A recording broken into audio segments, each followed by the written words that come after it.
Bismillahirrahmanirrahim. Assalamualaikum warahmatullahi wabarakatuh. Alhamdulillahi rabbil alamin.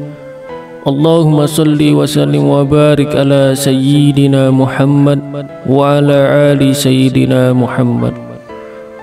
Syukur alhamdulillah kita bisa berjumpa lagi di channel ini. Saya berharap dan berdoa semoga saudaraku semuanya selalu diberikan kesehatan, kebahagiaan, dilapangkan rezekinya, diampuni dosa-dosanya, dipanjangkan umurnya, dan diberi keselamatan dunia dan akhirat. Amin ya rabbal alamin. Salawat dan salam kita semoga Allah sampaikan kepada junjungan kita, Nabi yang agung dan yang mulia, Nabi Muhammad sallallahu alaihi wasallam. Marilah kita tuliskan salawat kita di kolom komentar sambil kita ucapkan bersama-sama. Semoga apa yang kita lakukan menjadi bukti kecintaan kita kepada Rasulullah sallallahu alaihi wasallam. Allahumma salli ala sayyidina Muhammad wa ala ali sayyidina Muhammad. Saudaraku yang dirahmati oleh Allah Subhanahu wa taala, mempunyai rasa cinta adalah hal yang wajar.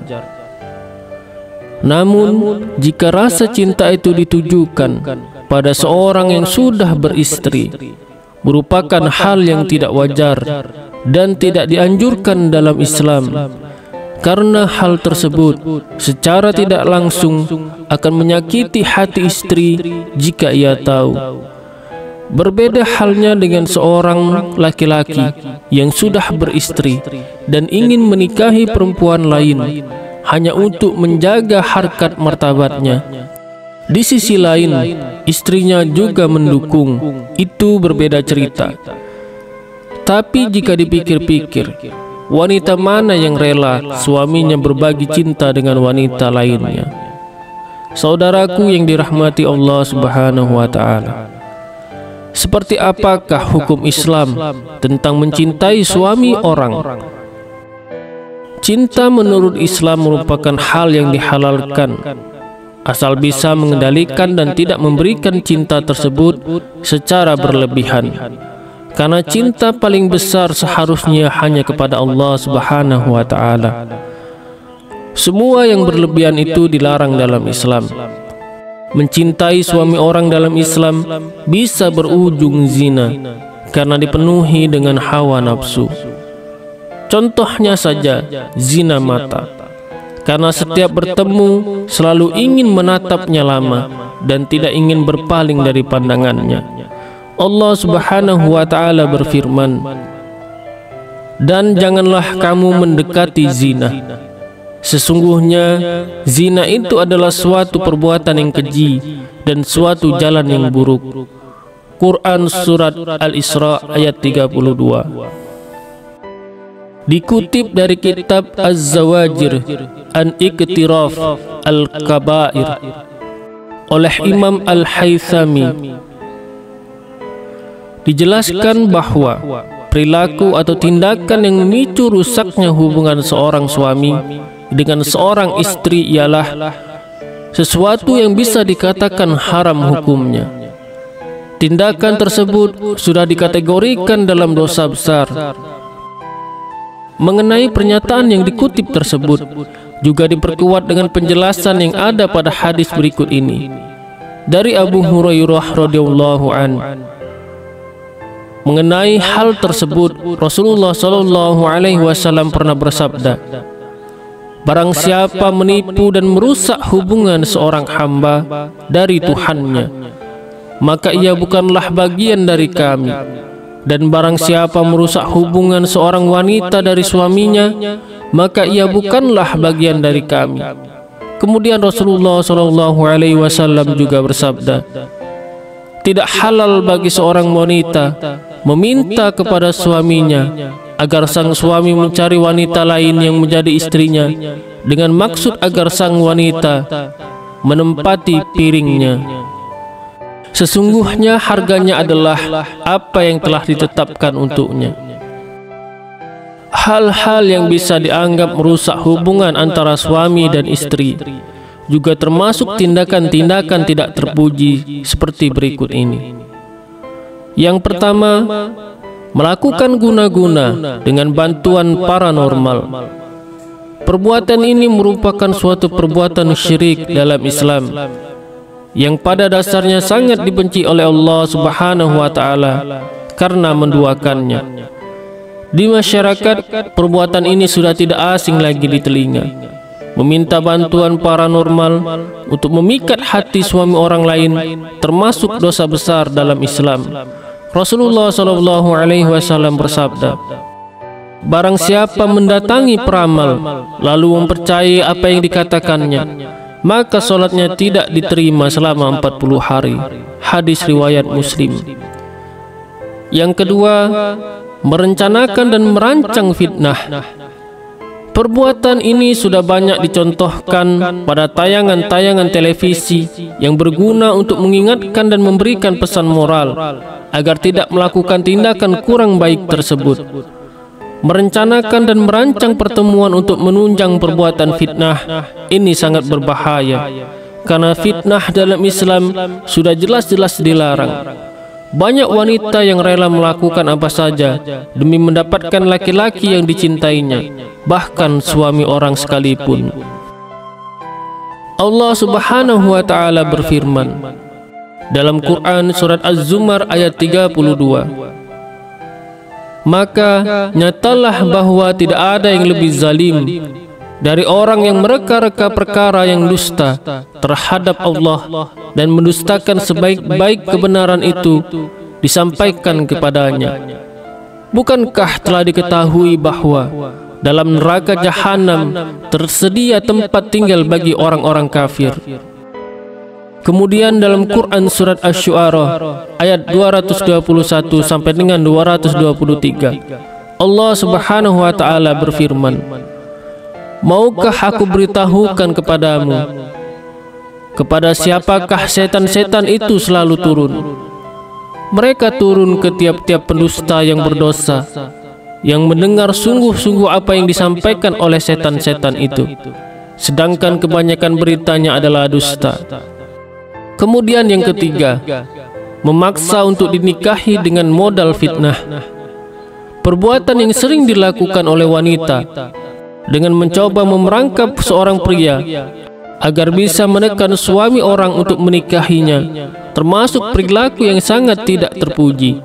Hal ini sudah pasti akan merusak hubungan pernikahan seseorang. Terlebih lagi jika sang istri mempercayai tindakan jebakan tersebut.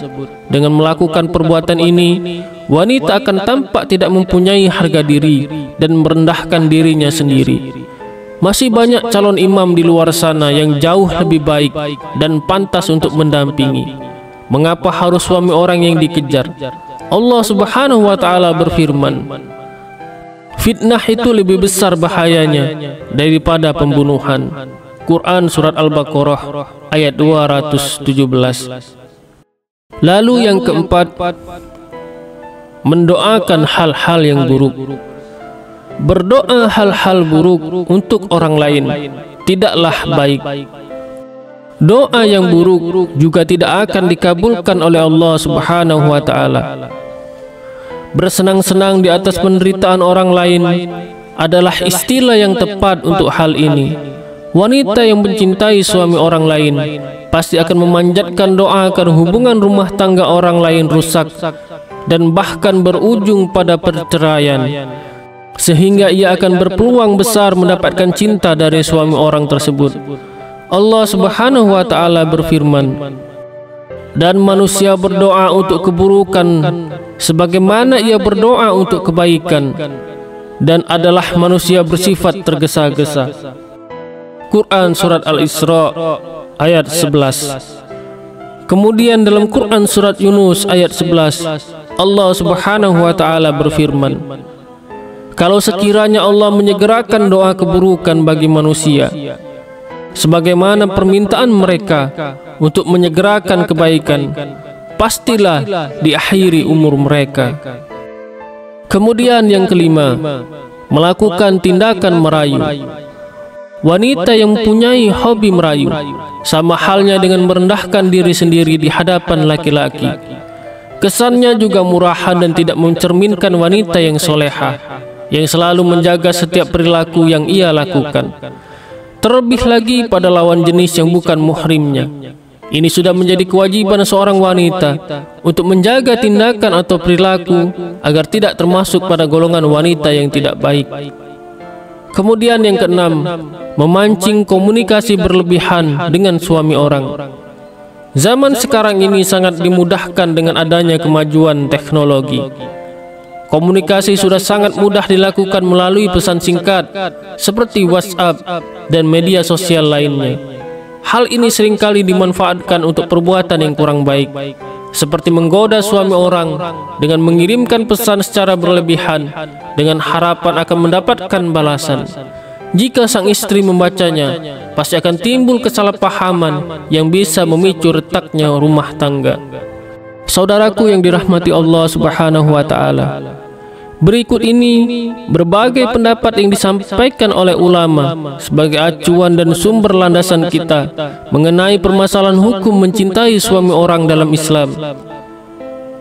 Kita bisa melihat pendapat-pendapat ulama sebagai berikut. Yang pertama, pendapat ulama Syafi'i.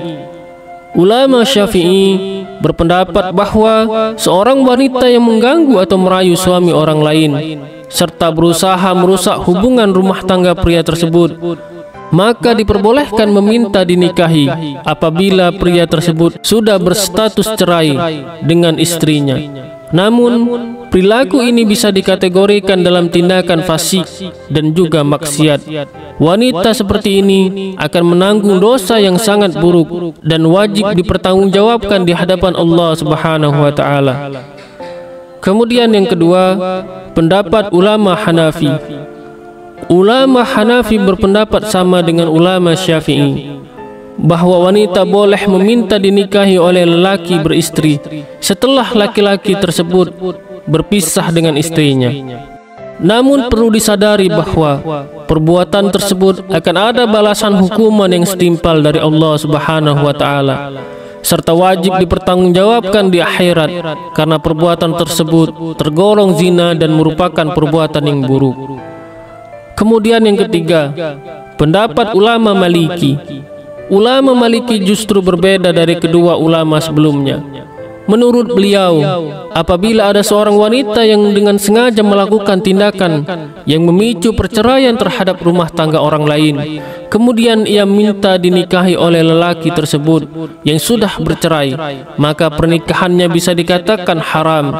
Hal ini disertai dengan alasan yang masuk akal, karena adanya tindakan yang mengambil jalan yang tidak baik dengan merusak hubungan rumah tangga orang lain.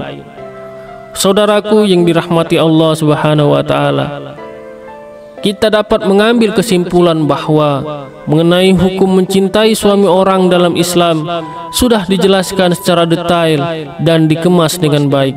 Diharapkan penjelasan ini bisa membantu memudahkan Anda dalam mempelajari serta memahami lebih dalam sehingga layak dijadikan sebagai sumber referensi. Wallahu a'lam bishawab. Demikian yang bisa saya bagikan. Semoga bermanfaat untuk kita semua. Amin ya rabbal alamin. Wassalamualaikum warahmatullahi wabarakatuh.